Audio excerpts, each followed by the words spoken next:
the actual banning, the actual history of book banning. Like, you are thrown in jail for trying to sell this book, trying to get it. They burn these books, actual banning. That's what we're going to be talking about today. Do you want to hear about the first book ever banned in the United States? I'd love to. I can see a case in which some states could ban a book like Fourth Wing.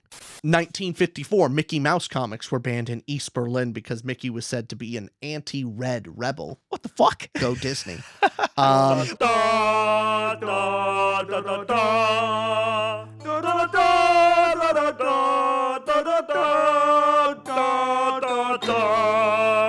Welcome everyone to the Tutor Realm podcast. My name is Richard. My name is Austin. Today we're talking about book banning. Now, this is a video topic that we touched upon quite a while ago with Thomas as well. If you're interested, you can check that out down below. You think you can actually link it? We'll link it. We'll remember this time. Yes. We don't always link the things that we say we're going to link, but this time we'll do it. I hope. Look it down. No, Nick's got us. Editor Nick, yeah. In that video, we mostly talked about the colloquial understanding of the word book banning in America. When people talk about book banning today in America, it is more about the curation of books in school libraries. So not, oh, this book cannot be sold. It's just, hey, the school districts, whatever counties, will actually remove books, say like, hey, this book is not appropriate in elementary school or middle school or even high school, not allowed, or vice versa, or it requires parental permission to read. All of those things. That is what is typically talked about when you look at the ADL's list of top 10 banned books of 2024. They're not banned. You can still buy them. You can still get them at the local library. They're just not in all schools. So that is not what we're particularly going to be talking about today. Today, we're going to be talking about, at least most of my research is the actual banning, the actual history of book banning. Like, you are thrown in jail for trying to sell this book, trying to get it. They burn these books, actual banning. That's what we're going to be talking about today. I did a lot of research, mostly into the history of United States book banning, but did a cursory global look of how that's gone along. I found some of the stuff very interesting and noteworthy.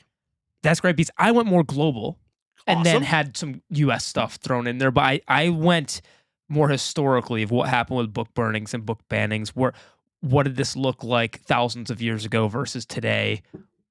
That kind of stuff. And I found some cool, neat facts that I never knew before.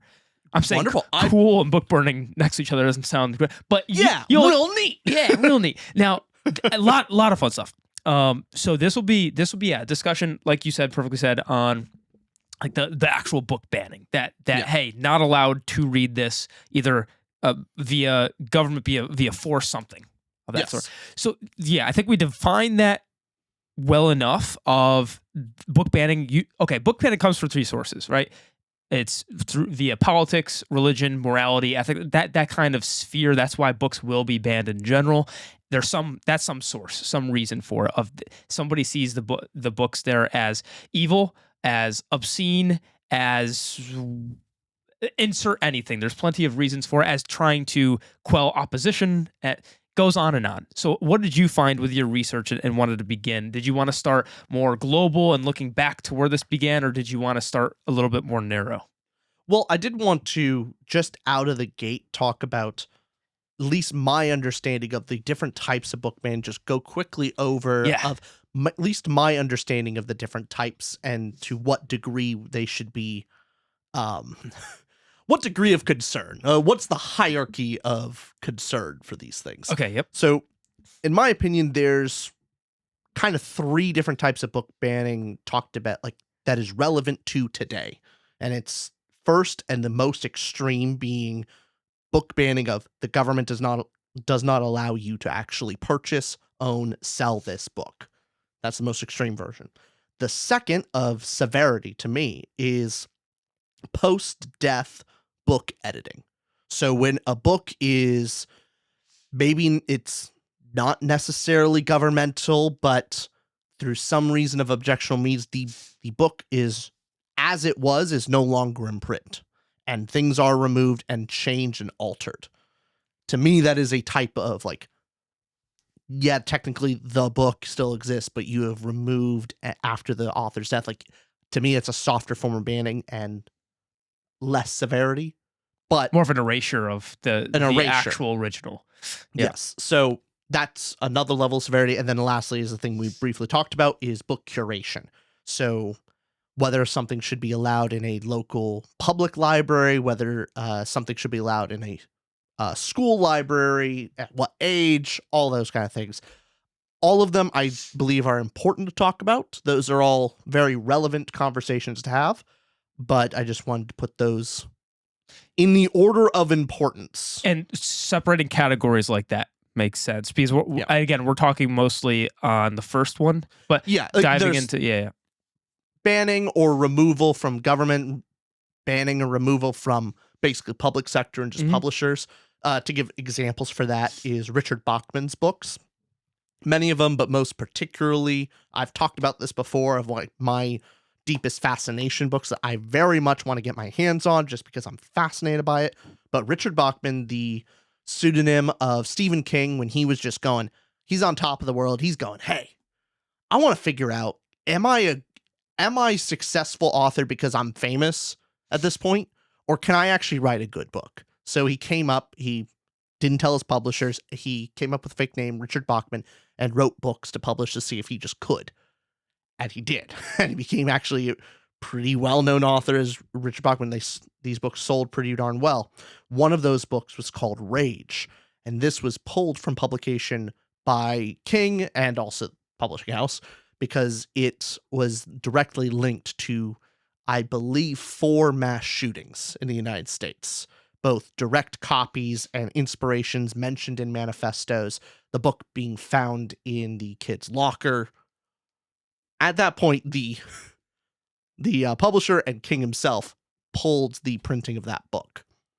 As of now, today, you want to go buy Richard Bachman's book, Rage, you're going to have a hard time. Like, it is actually very hard to do.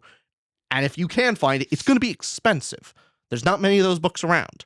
So to some degree, that's a soft form of censorship, even though it is self-censorship. But what is the end result? I cannot buy that book. I do not have access to said book. It is hard to, there are barriers in the way. So that's an instance of the more private sector banning their own books. And that's also an instance where let's start very narrow there and say how much control should an author have in banning their own book? Yeah. Right. If anyone's going to have authority, probably the author. If anyone has a say. You own it, right? You own it. If the author doesn't want to publish their book anymore, I don't think they should have to. Like, when I'm talking about this, I'm not against King doing that. Like, he has full right to do so. He doesn't have, and if I were in his shoes, I'd probably feel something similar. So I am not blaming him. I am not saying that is a negative thing of him to do, but end result being books are not available to be read. That's all. You know what should not be banned is one of my favorite world building sites, Rich, and that's World Anvil. Okay, worldanvil.com. Go check out World Anvil if you want to craft a book, play a D&D campaign, map out your characters, any sort of tool you need to have fun on the game board or in your book board, if that makes sense. Whatever you need to do, it has your needs and it's for free. If you want to upgrade and get all of their additional features, there's a 50% discount you can use using the code RAMBLE. That's it, RAMBLE. But yeah, just go ahead, check them out. If you really want a great tool to be able to create family lineages and trees and be able to map all these things, map the web of character interactions, and also building your fantasy map for both D&D and also your own fantasy novel, that stuff is free. Check it in the description below. Check it out. Do it. Why not? It's not banned either. It isn't banned. Wait, we should say it is banned so that people are more enticed to go. It could be banned soon. Oh, no. Oh, you better click the link before it gets banned. Before it's too late. All right, back to the episode. A lot of this video is going to be stuff that we researched and looked into to let you know we might get some stuff wrong here because I'm going to give a story as well that I just learned.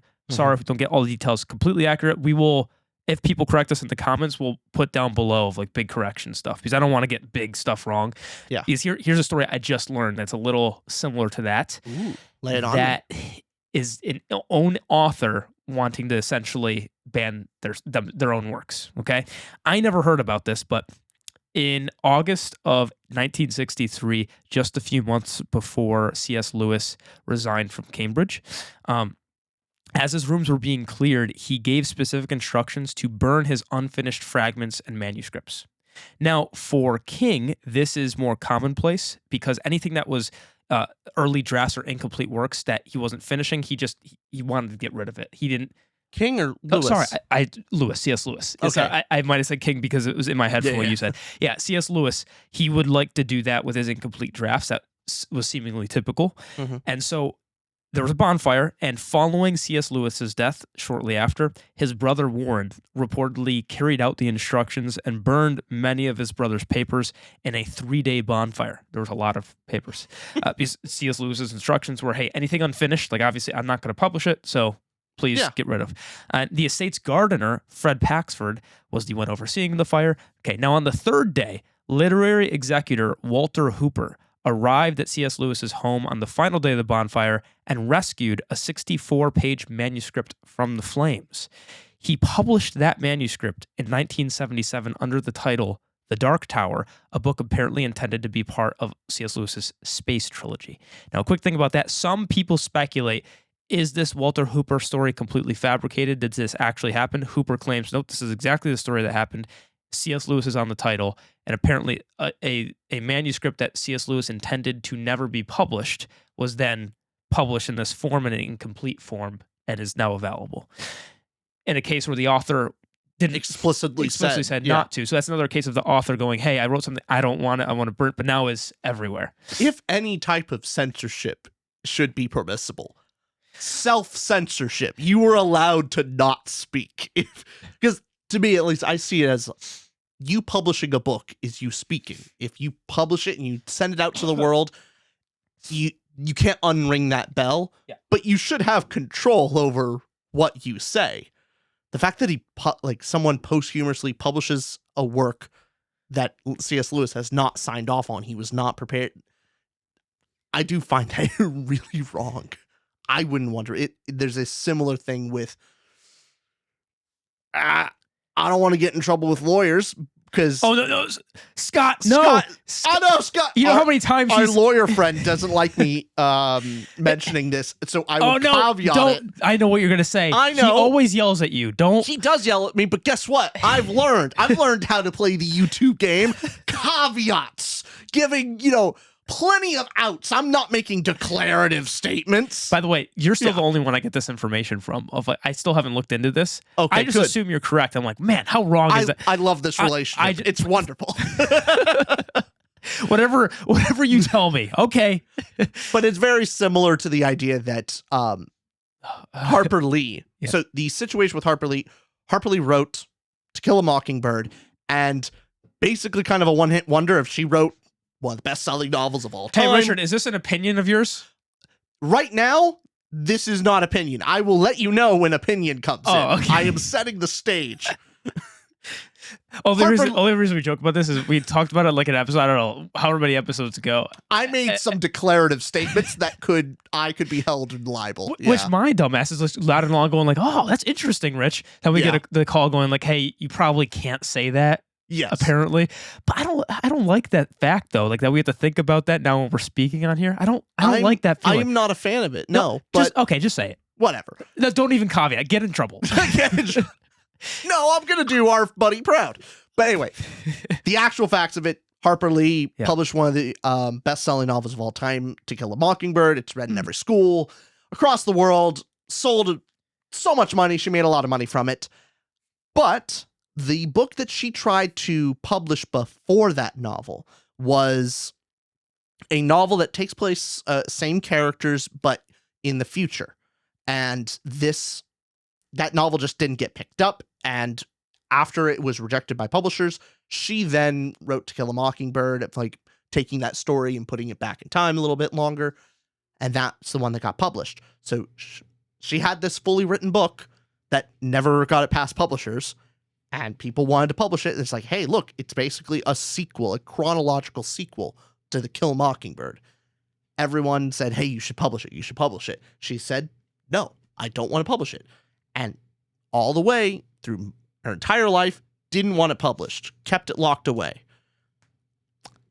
Then apparently on her deathbed, This isn't opinion time yet? now we're at opinion time. We are at opinion time. On her deathbed, Yeah. she authorized the publishing of her book. The previous book, oh God, because I didn't prepare this one. It just popped in my head. I'm trying to remember the name of the book. But you can look it up. It's the only other book by Harper Lee you're going to find. Basically, on her deathbed, she approved that this book be published, and her lawyer published the book on her behalf as she authorized it. Opinion time. I speculate. I don't know if I buy completely that she signed off on that in her deathbed in full conscience. I throw that into question. I would like that I want to know more. I theorize that the lawyer just published it to make a buck. That's my opinion. I have no substantial evidence for that, but it's what I believe. You know, Scott's still going to yell at you. Just in the same You're vein still in trouble. that I believe that, Benjamin Franklin was a time traveler. Oh, that's good. That's good. Okay, connecting another absurd theory you have.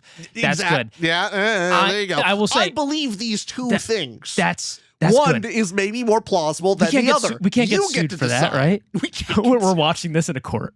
Like, oh, fuck, Rich. No, Fuck. you said the wrong word there. No, oh, you doubled down. Austin, you encouraged him. What are you doing? Anyway, Yeah. it's very similar vein. In both cases, if the lawyer did just forge Harper Lee's signature, if he actually did do it without her express permission, I find that reprehensible in the same vein of C.S. Lewis, publishing his work that he did not sign off of. He explicitly said, do not burn all these things. I didn't finish it. I don't want it published out to the world. Oh, I'm definitely that being the case, 100% with you. Of C.S. Lewis's whatever your wishes is, Harper Lee, whatever the actual truth is, what did they want to do on their deathbed, and was the request what was in your will? Follow that. I mean, especially when it's to something that is their story, their work. It's especially a lot more relevant for stories that, rather than maybe a memoir or journals that is historically relevant. If it's historically relevant, I can see the argument behind no, this is relevant to history. We're going to keep that away. A steel man this in a way. Sure. Would it be wrong? So would it be wrong that, let's say, always use the H word, Adolf Hitler Yes. goes, hey, tells the SS or whoever is there, burn all my stuff. I don't want evidence of this, of this, of this, of this. And it's okay, let's say Hitler wrote it. Maybe it was one of he wrote letters. I think sent 3 letters out of his will, whatever it was, before he died in the final days. But told the SS officer, burn this. But is there a duty to the public domain? Is there a duty to that individual to go, you want me to burn something, but even if that person completely wrote it and it's theirs, is it more valuable to historicity? Is it more valuable? And also the person being the worst person, like Hitler, being an evil person, does that make it easier to go, hey, disregard evil person? And I would say so. I think historical relevance does come into play at that point. But funny you should mention that. Of actual banned books, yes, there are actually many memoirs and diaries from SS officers that are not allowed to be sold, and most copies were removed and destroyed and kept in museums. Same thing with some texts from Hitler's written other things other than Mein Kampf. Well, Mein Kampf those are kept in those are kept in a museum. They are not allowed to be owned by a public individual. Copies of the book, or yeah. Copies well, of his I know. text. So I was looking into this Mein Kampf, for example. Specific countries have it banned. So I believe Austria currently has it banned. Yeah. I believe Russia has it banned. I believe there's other countries and areas as well. You can look around and it's banned in certain parts. In Germany, it's not banned, but it's more because it's literally taught. You have to learn your history, etc. But it's part of the history textbook. But I briefly looked at that, so take with a grain of salt. I don't know all the other countries. However, there are books like that are banned in the modern day. And when you're talking about that and saying the SS or is that the United States, or are you talking about globally? I am referencing specifically the United States. So the U.S. has those banned. Yes. So as in you there can't are copies. sell. Can't sell it. Okay. Other copies were destroyed, but they are kept in museums. Really? Okay. So the public can did not see know them. that. So you can go see them, but they're not allowed to be publicly sold. There's the similar thing with books like the Anarchist Cookbook, which is a whole complicated mess of. I struggle to understand the actual legality around it. It is not illegal to own per se. You will not be thrown in prison for having a copy of the Anarchist Cookbook. However, to actually sell a copy of the Anarchist Cookbook requires some more scrutiny and is very difficult to actually buy one.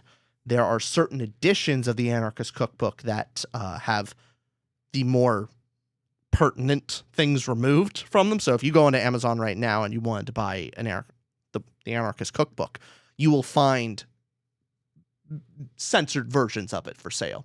But there are actual recipes in there how to build actual bombs, different chemical weapons, and things that the U.S. government does not allow you to just easily sell. So you have to get a license to be able to sell these kind of books. And so take that with a grain of salt, but it actually is very easy to buy if you just like go on tour. I feel a little icky like saying that on here, just because that I mean, it's a book that's interesting, because the book literally just shows you how to create bombs, right? Yeah, for the most part. And a bunch of different weapons and things like that. Weapons and things like that. And so I do know that the author who wrote that then later in their life became religious and spent their life like atoning it and regretting writing the book. Another one of those cases where the author is looking at their own work and wants it removed or something of the sort.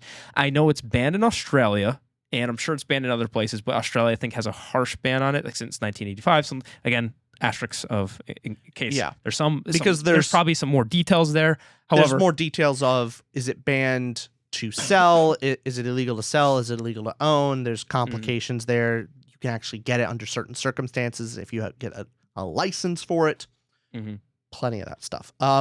Along the same lines, the government also has banned many different memoirs from different military and intelligence officers and this is different than actual classified material, because classified material is just not allowed. That is I guess a type of banning, but it's the more commonly understood thing of where it just won't allow to be published.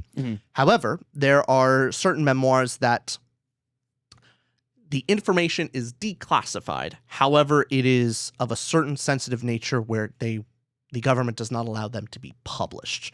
So there is gray area around those type of deals. So plenty of memoirs are banned by the U.S. government to be published in that vein. So there are actual books banned in the United States. However, they are few and far between in general. It seems like there's a lot to explain. So it's memoirs that were once written that were classified but are now declassified, and it's just so it seems like there's a string to explain that. Is it technically there are complicated? Not allowed? There are complicated reasons why they won't be wide. The difference between like widely distributed and limitly distributed. Like some of these memoirs are allowed to be you were allowed to read it if within certain contexts, but won't be published on Amazon type of deal. For the colloquial sense, though, you write a book, you can publish it. Like there's no restrictions there. It's more so unless if you have ever worked for the intelligence agency, then there's attached national security, stuff like that. Yeah. No, anything you publish needs to go past them. They need to actually approve your writings, in case you slip something in there. Right. So that's one level of censorship, but that's the stuff today. Yes. So for the most part, I think most people understand, like, hey, Anarchist Cookbook being banned. All right, fine. And most people, I don't think, won't object to too many of the books that are banned in the United States today. And again, I'm I was more laser focused in on the United States. Well, there's so I didn't look into every country, but for example, I looked up the U.S. and couldn't find those examples. So I hadn't heard of those examples before.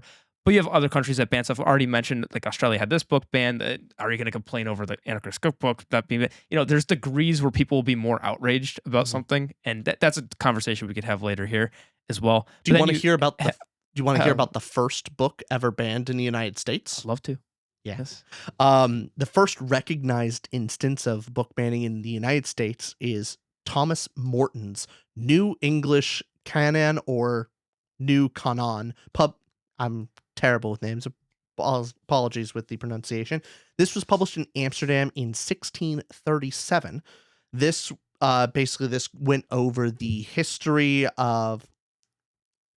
It's a book in 3 volumes that goes over the history, beliefs, and practices of the Native Americans and treatment in the New World at the hands of the Puritans.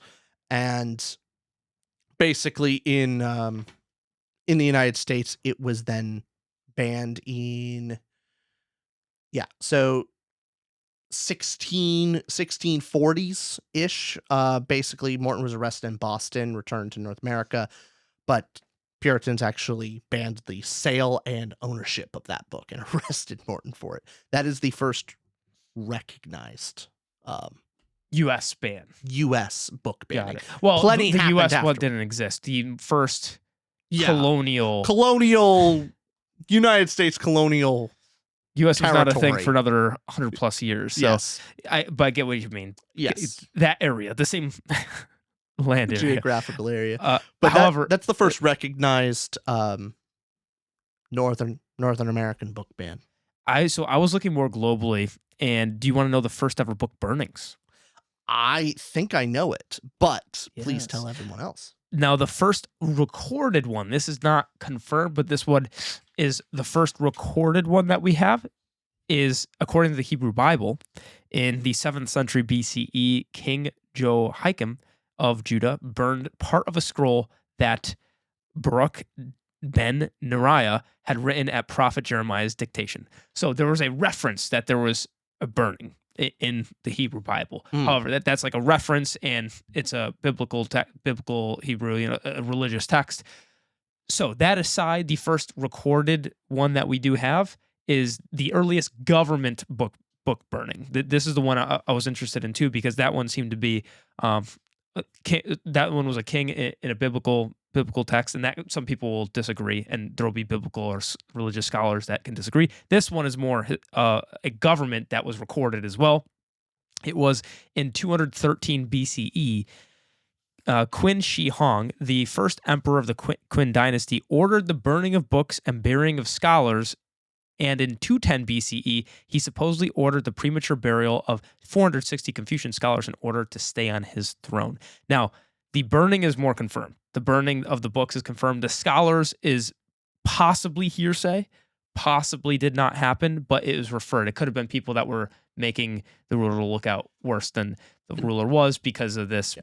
So that keeping that aside, the thing though that is more certain is that the event caused the loss of a lot of philosophical treatises of the 100 schools of thought, which in China, ancient China, is a lot of your things that have to deal with agriculture, legalism, etc.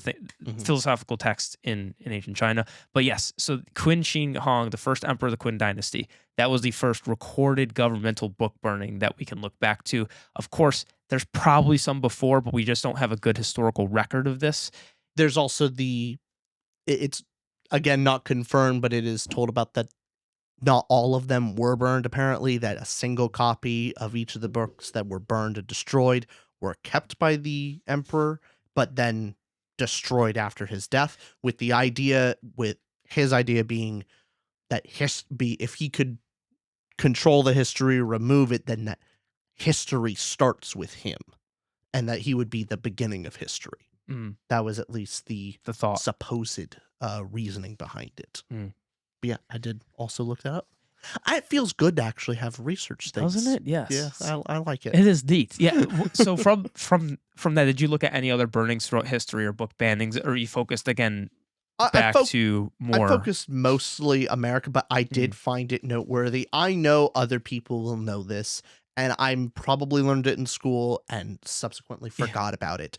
But I thought it was very interesting that the Roman Emperor Caligula actually opposed the reading of the Odyssey and actually banned the Odyssey from being read because it was a representation of Greek freedom. I thought that was dangerous.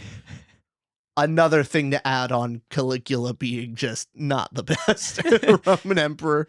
So I thought that was interesting, but I have a big long timeline of banning books. That's a lot of notes. Most of these notes are like notable, because there's too many to actually count, but this is a notable event from the beginning to like modern day different book bannings across the world, like pulling things out at random.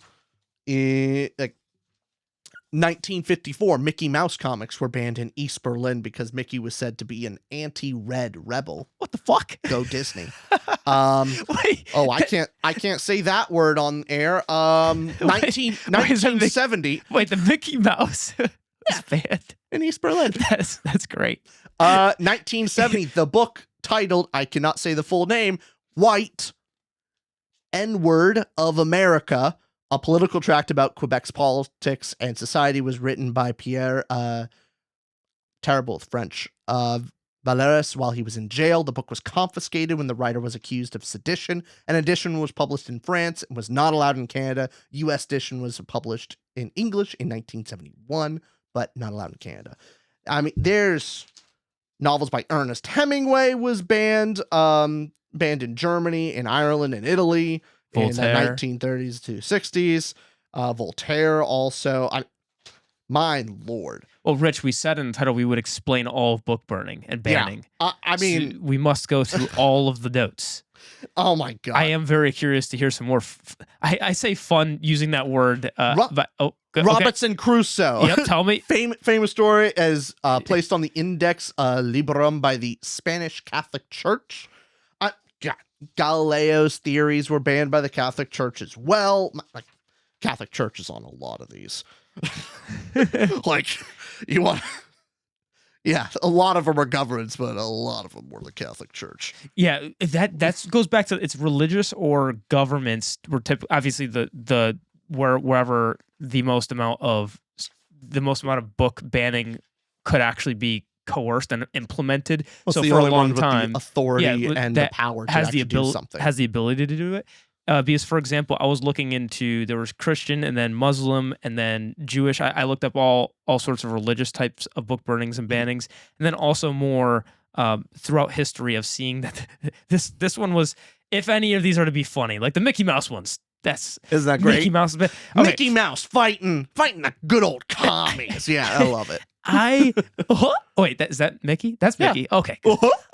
Okay, so that's one more goofy. Whatever. Yeah. Wait, which one's Mickey? No, it's the same, but Goofy's like lower pitch. Yeah, that was it. Mickey, I think you're gonna.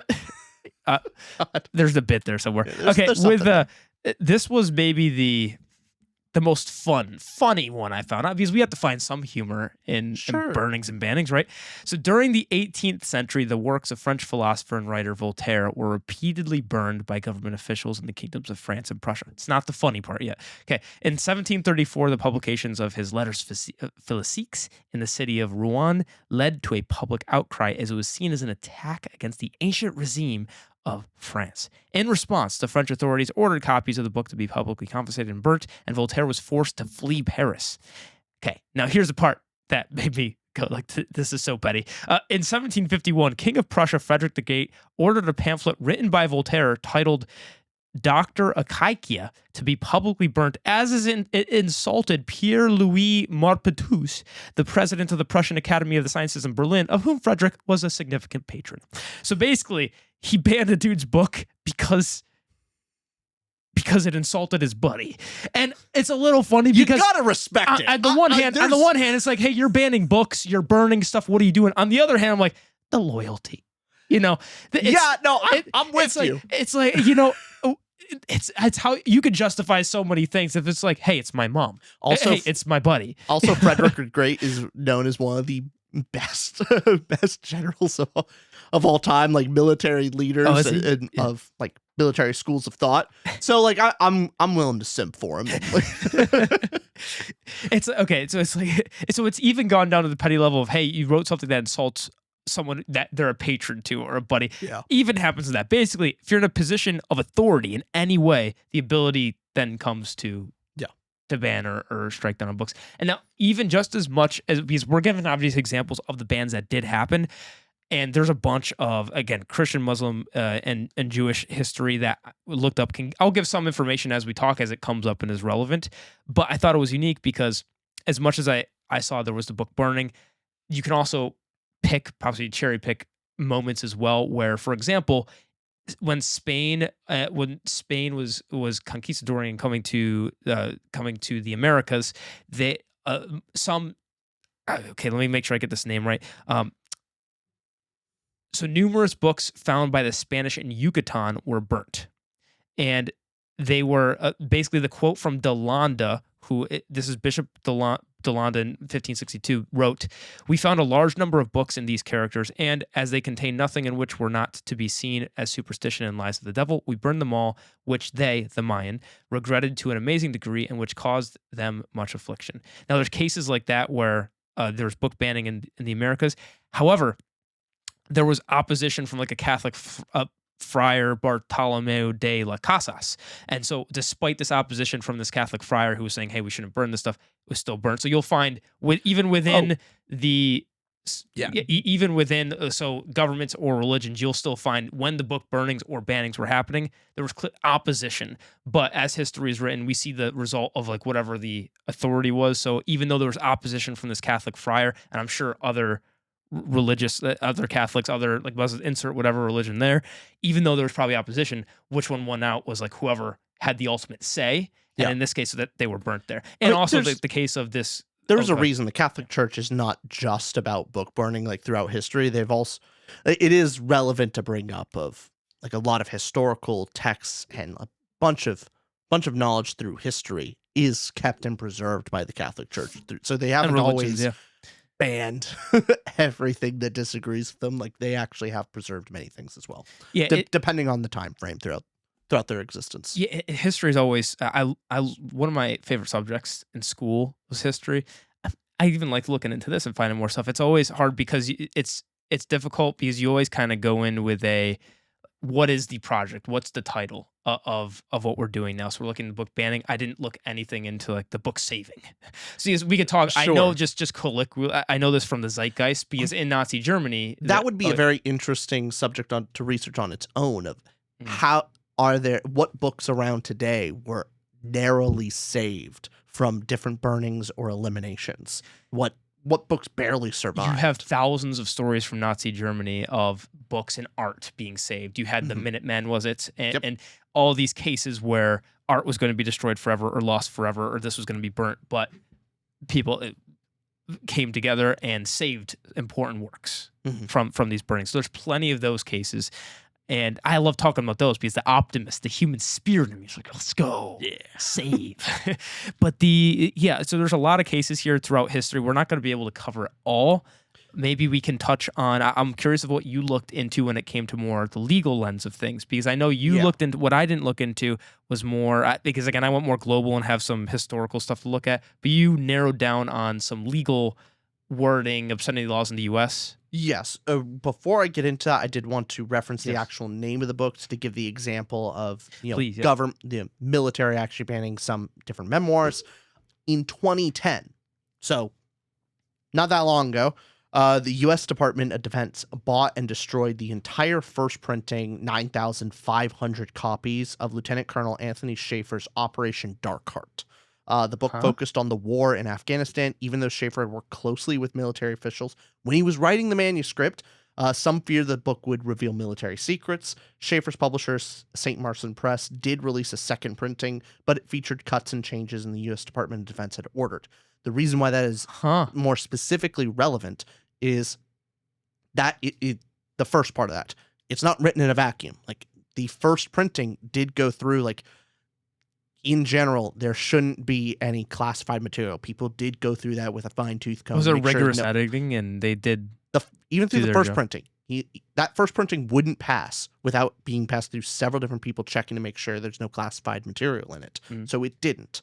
However, somebody somewhere feared that they would reveal military secrets in a broader sense, maybe not specific classified information, but broader strategies and military strategies in general. That is probably the issue. And so after that consideration was removed. So still happens today, which I do find interesting, of like the Department of Defense buying and then destroying the entire first printing of a guy's book. So that's that means an it example. sold well. Yeah, but you can buy a heavily edited version. Yeah, hey, he got paid. He's looking like, oh my god, it's a bestseller. I sold all my books. There's just no copies anywhere. Like, what happened? But sad story. I don't know the details beyond that, but that does seem like one of the cases with book banning in general is, hey, does the national security, the culture, the obscenity, fill in your reason here outweigh the badness of the book? And in this case, would that reveal military strategy? Would that be bad? Because the argument would be made, I'm sure, by Department of Defense is, well, this reveals strategy and our soldiers are at risk now because look at these things that are being revealed, and now we don't want members, people in Afghanistan, to learn some of our strategies that we implement, and they could adjust. So makes sense to me. That would be the argument. And then I didn't get into I wish I got into the weeds of that stuff because stupid, you know what? I need to go to libraries more often because the internet did me dirty. Because I was looking into what books has the U.S. banned, and I'm getting over and over again. No, it hasn't banned books. There's not really banned books. Like, oh, no, dang. There's a surprising amount. My research was wrong. Wow. But what else did you find? So generally, when you're looking specifically at the actual United States of when we became a country, what was the law that mostly banned books? And it was mostly obscenity laws. The original obscenity laws in the United States. That was last relevant law was an English case via common law, 1868, Regina versus Hicklin. Basically, any material that tended to deprave and corrupt those whose minds are open to such immoral influences was deemed obscene and could be banned on that basis. Now, by that definition, many different books were banned. Mostly books that depicted sex or different assaults to cultural mores. The list is endless amount that fell under that law. However, there's a couple different court cases. The first United States case that actually superseded the English common law was a Roth versus United States, Supreme Court case. Basically established there's the Roth test. There are 3 qualifications that counted as like a piece of work actually had to check all three categories to be counted as obscene, and I'll list them off here. Okay. So, A, the dominant theme of the material taken as a whole appeals to a prurient interest in sex. Prurient is excessive, basically excessive sexual interest. Okay. B, the material is patently offensive because it affronts contemporary community standards relating to the description or representation of sexual matters. That's a little bit more broad and more contextual to the region, because by contemporary community standards, that can differ from state to state, from city to city. Depends. Okay.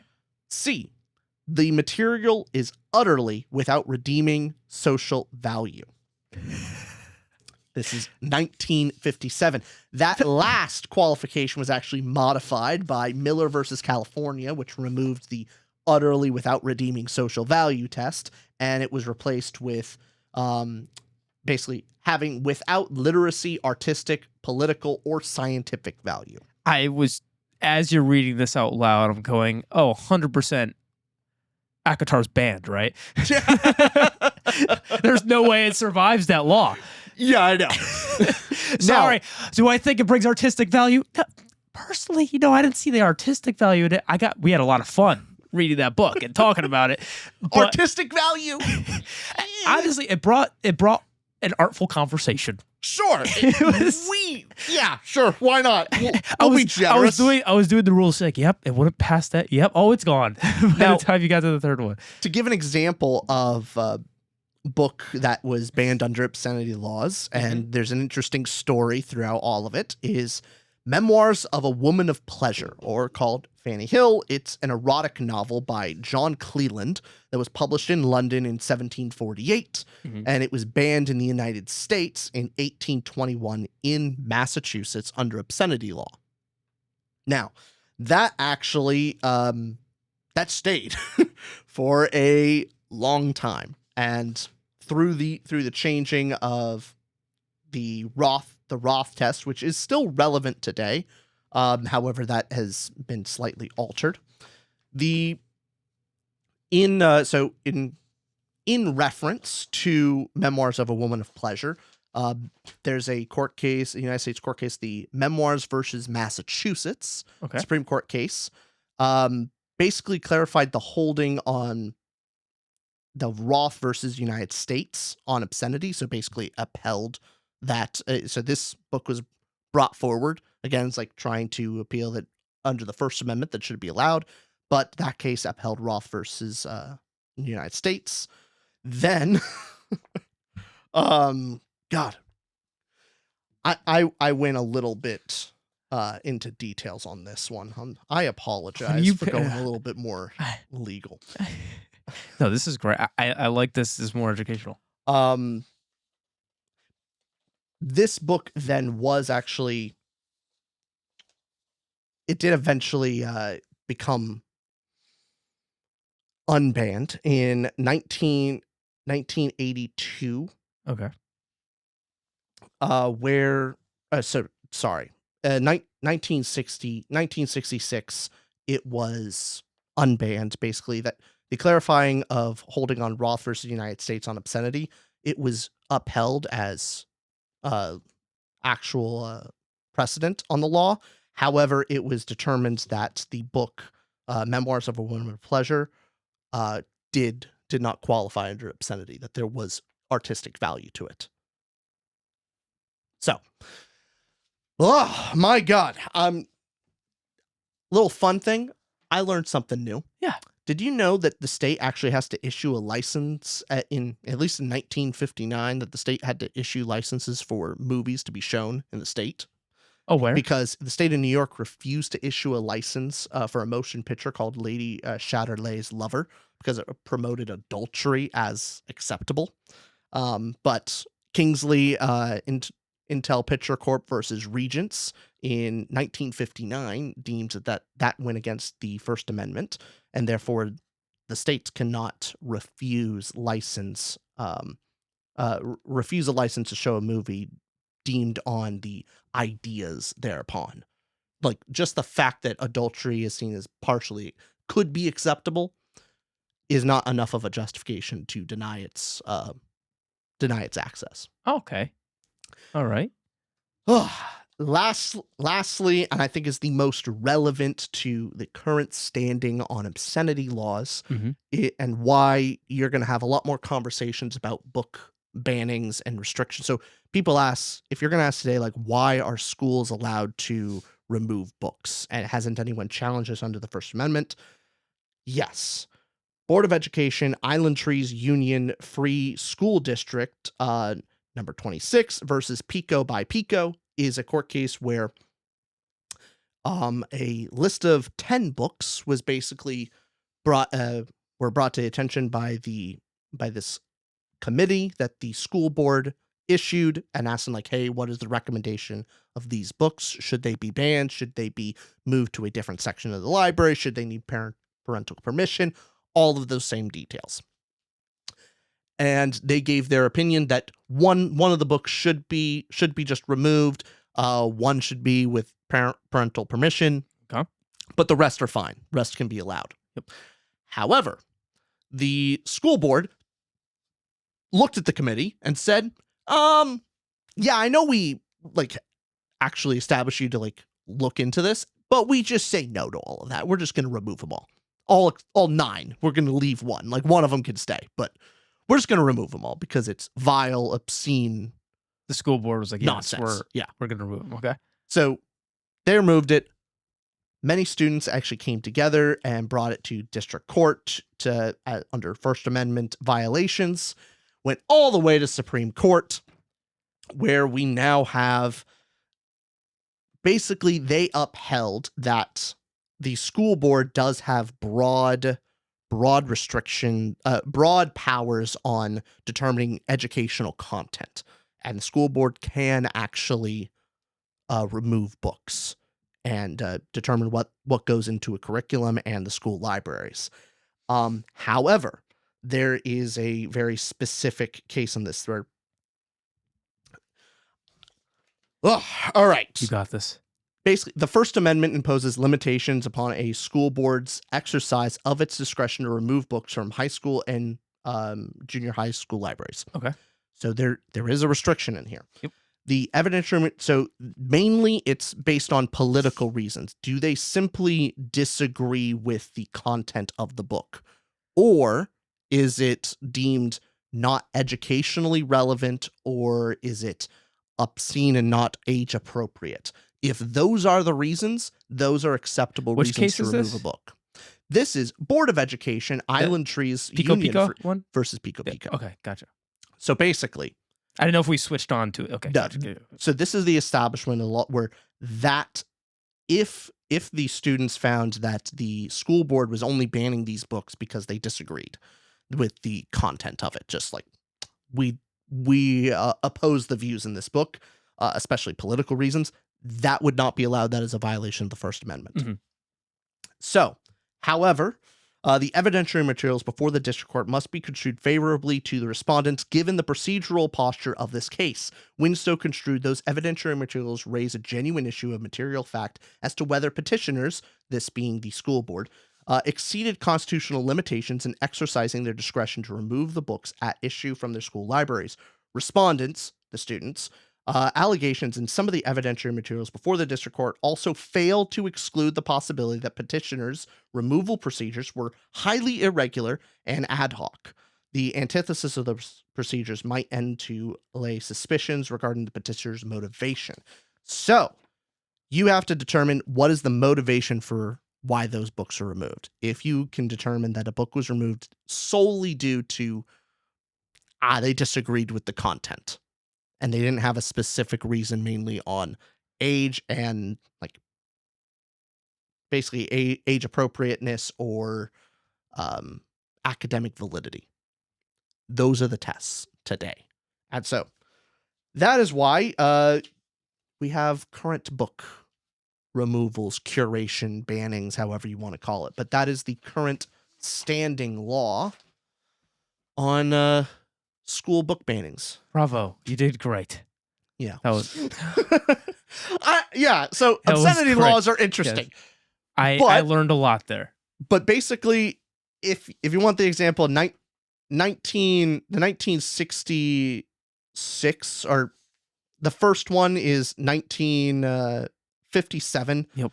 The establishment of Interesting. obscenity laws Yep. basically unbanned a lot of books because it made obscenity far more specific. Before that, it was basically just, I find it obscene. And then there we go. Book is banned, and that's all he took. Then now it's like, oh, you actually have to go through these 3 categories. Does it match these qualifications? Then a state can ban it. And then lastly, it basically opened up to it's allowed to be sold in most contexts. But technically, state can still ban books under current obscenity laws. Just many don't. This is throwing me back to college because I had a class on, it was more of a legal class. Forget the name of it, but it was a lot more free speech. Yeah. And that overlaps a lot with these obscenity laws. What could you actually say out loud? Now, writing, I'm sure, is treated a little differently because if we were to talk about free speech laws, at least here in the U.S., famous cases like Brandenburg v. Ohio Mhm. with the KKK who were burning crosses, doing all sorts of whatever they were saying. Yep. And then free speech was it showed that their speech was allowed, and here's why, and that the reason for the current free speech standard that I think is still used on Brandenburg v. Ohio, as far as my remembering back from college, is because Believe you're right. basically if the speech that you say would produce imminent lawless action, and it's likely to produce imminent lawless action. That was like the intention as Yes. well. But basically, imminent Call- lawless action and call to violence. Calls that, to action are not under the First Amendment, and including obscenity laws, which is just the more broad, interesting topic that I think most people will be more disagreeing, because like one person's obscenity is another person's Tuesday night, you know? Yeah, that's where the gray area is, because I think, okay, what's the thing 100% of people should agree on is anything with children depicted in the way that we do not ever want children depicted, you know? And that's obviously a case where everybody can agree, hey, I don't think we should have videos. I don't think we should have with children. So no, everybody's there's in some stuff of the I'm conversation. I'm not with the free speech absolute stuff like everything should be allowed.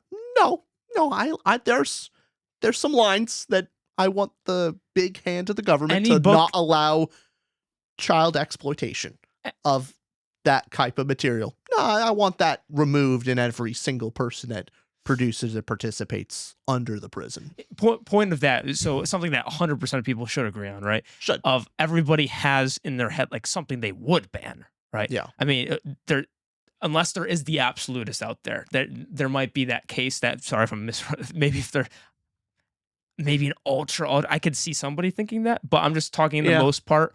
I guess walking it from there and going, okay, is there something that you think ought to, and then where's everybody else's line? And that's where this whole conversation is. And then when it comes to the localities, it's community that bring complaints. And then when it gets to national government, at least here in the U.S., and we can talk globally again, but here in the U.S., the federal government, there's this book ban you're talking about, not allowed in schools. It's not produced nationwide. It's more localities. Yeah. It's this school district. And even then, you take the most obscene book that is actually fully removed from schools, and goes. That's one thing. And then even local libraries can remove it. Even that far,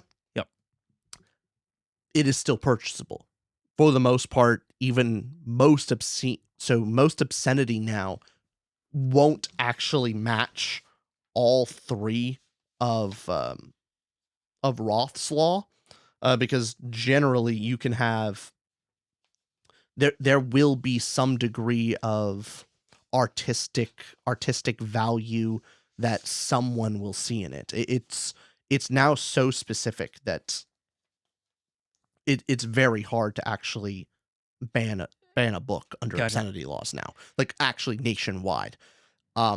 States still probably could do it. I just don't see too many states actually pursuing that.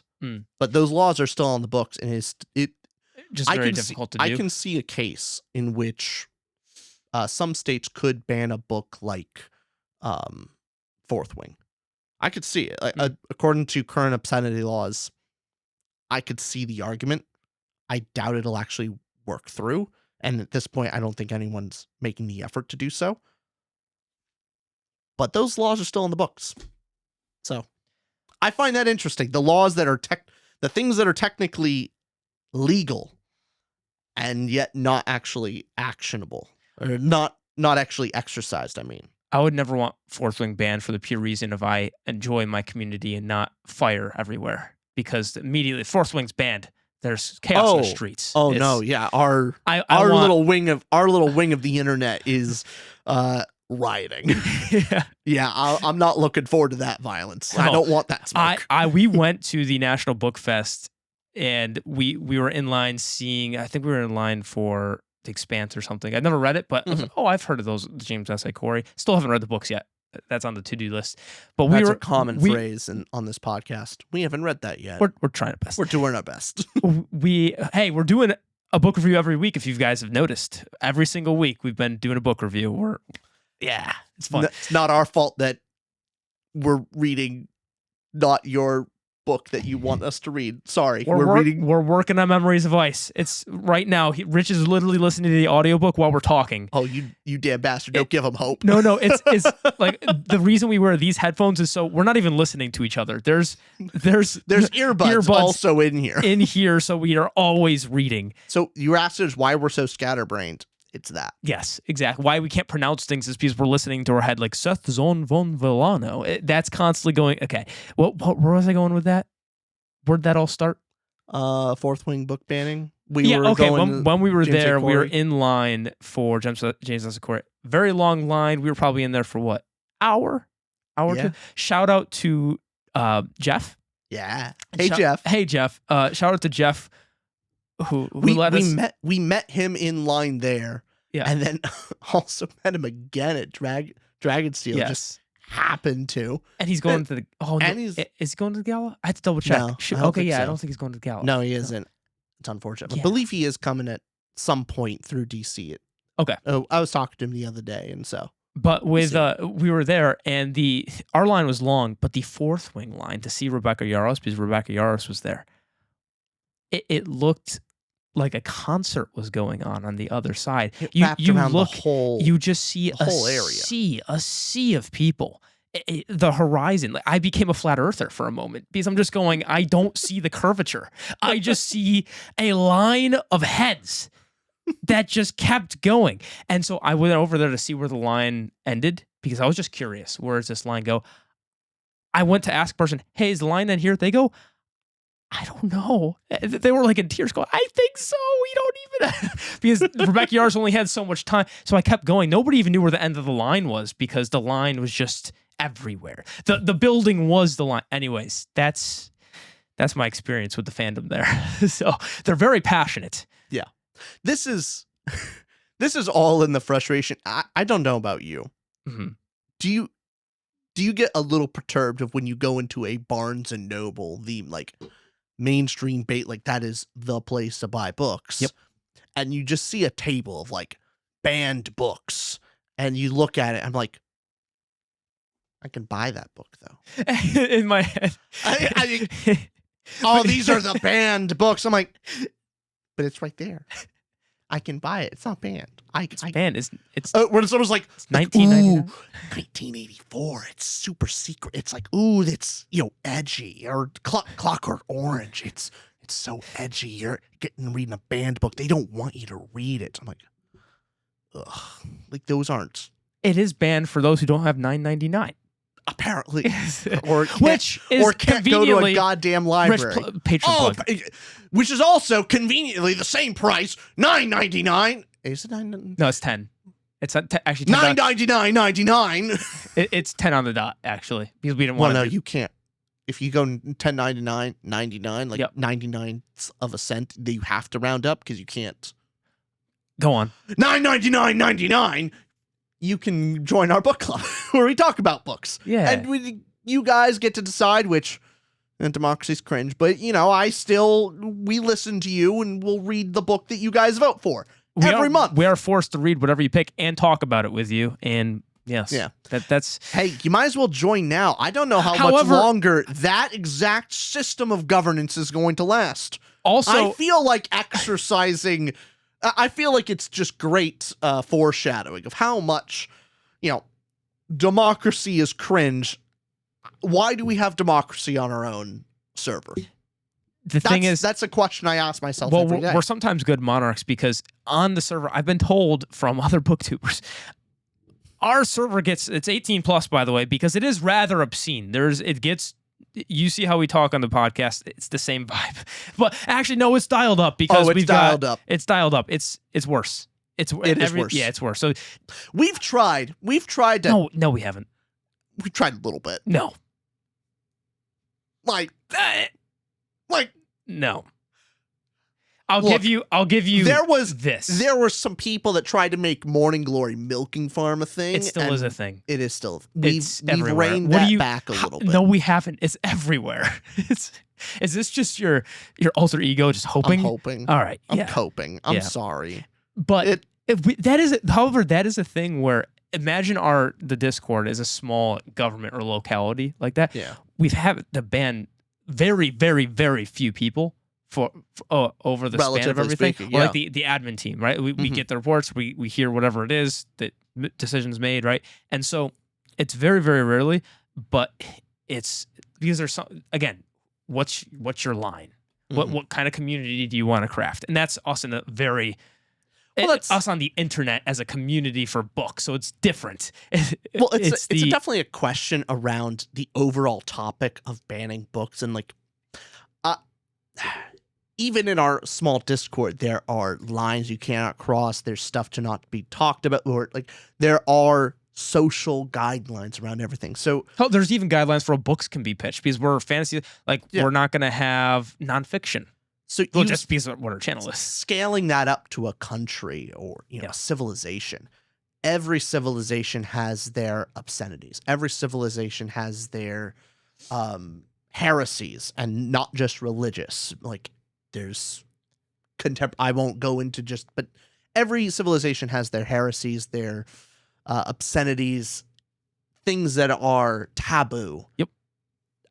That's why I find like the whole idea of like completely open, like everything should be allowed, nothing should be, restricted of any kind of pie in the sky ideas of like, that's not how any civilization ever has worked in all of history. There are societal rules around things. So it's about arguing I think the best argument is talking about where should the fences be rather than we should have no fences. So, yeah, establishing like, hey, is there at least one thing you wouldn't like? And are you the absolutist? I don't know if you mentioned at the beginning the ADL, Anti-Defamation League. I don't even know if do they go far enough to say literally everything. They could, but I don't want to put any statement on their platform or anything. Oh, however, I apologize. I did say the wrong acronym, the ALA, American Library Association. Oh, you might have said ADL. I probably did. I think you did. I messed up. Oh, so, okay. We messed up a lot this episode. Late into that, but whatever. Yep. No, the American Library Association every year does they list off all the banned books, and by banned they mean books that have been challenged to the school boards. Like basically people or organizations like saying, hey, this should be banned, which again, sneaky numbers. I don't like how they do their statistics of they count challenges, not actual successful removals. So they count like, oh, this book had like 2,000 challenges, and yet it was still kept in, like it was challenged and then rejected and kept in the library. Yet it's still counted as a ban.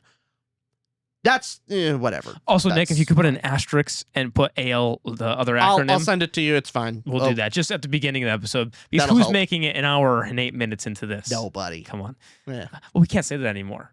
Yeah, that's we true. really can't. See, the thing with the channel too is the things we could say about the channel have changed over time, because it used to be very honest of saying, hey, who's watching over an hour in?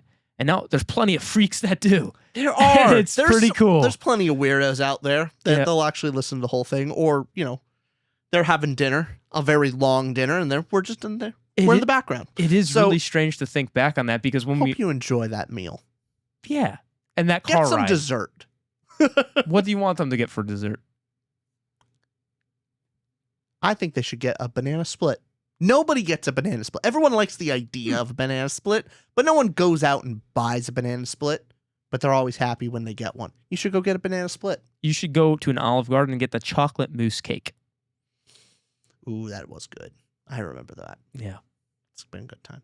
Any final things with book banning and books? Oh, lots, but we're not going to get to all of it. So yeah, that is true. No, I'm just gonna have to cut it off because it's a lot. You covered a lot of the stuff I didn't look into, which was awesome to hear.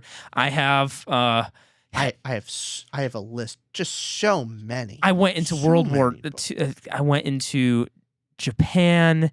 I went into the Civil War. Was kind of neat to look into what happened. Anyways, Uncle Tom's Cabin was banned in the Confederate States as well. That came across. You know what?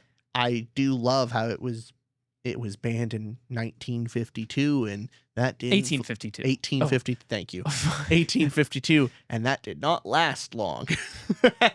Oh yeah, did not last long at all. That banning did not stick. Well, That's we the kicked their asses. That's the point I was making. well, that's the thing too, is the book banning and the longevity of them. What were you just saying? Shit, I had a thought.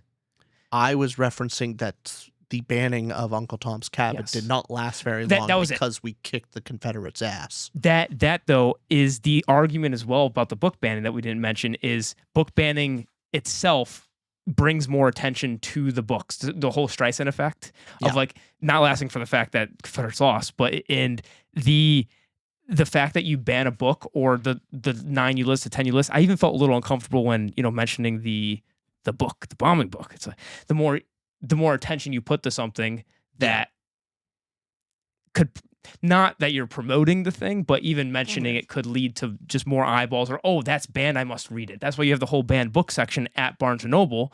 When you walk in and see that, you then go, oh my God, it's banned, I should read it. Because it gives you that, oh, I can't have it. That means I should read the thing. Or you're not allowing me to. It's the simple thing with like kids, you can't have alcohol. Well, kid's going to probably want to sneak out. What's this dangerous thing that I shouldn't have? Or smoke a cigarette, whatever it might be. The taboo is interesting. It's mysterious. Yeah. No, it is that's a fine line to draw. Like it also goes down to the theory of laws and how you actually make them effective. Like there is a danger to making, if you make laws that people do not respect and will ignore, you run the risk of making other laws that actually should be respected not respected anymore. So if a government is making laws on a bunch of silly things, then you start not following the actual serious laws. So you have to be very careful about what you actually make illegal. You better be careful, better be sure, and actually stick behind it rather than this loosey-goosey junk. Yeah. That's something. That's a different channel. That's a political theory channel. We covered so much. Yeah. We talked about all of history ever. I'm so excited to see the comment section on all the things I got wrong, especially the ALA in the very beginning of fucking that up. So let's see if people did notice that. Who knows? Maybe people are idiots and know less than me, which I don't know if they could. That's a low bar, but I think this was a very fun episode. I enjoyed it. I learned a lot, and let us know if you want us to go into other details. I'll have a lot of fun researching and talk about stuff with you. Yeah, so I hope we did. I know we did focus a lot on the U.S. stuff. I should have maybe brought up a few more of the global things. Things that will stick in my head that you mentioned was the whole obscenity laws and how that functions. Another one, the Mickey Mouse, is just still sticking in my head too. Man, what that, and I like the C.S. Lewis thing that I looked into. I never knew that. I didn't know that either. So at the end of each episode, we'll refer to the highlights so it could stick in your brains. Maybe that's a good way. Good way to remember some things. Let us know if you know anything about the conversation, what your thoughts are. This was a good time. Good time. Hope you had a good time. We'll see you all next episode. Thanks for watching. Bye, everyone. Bye-bye.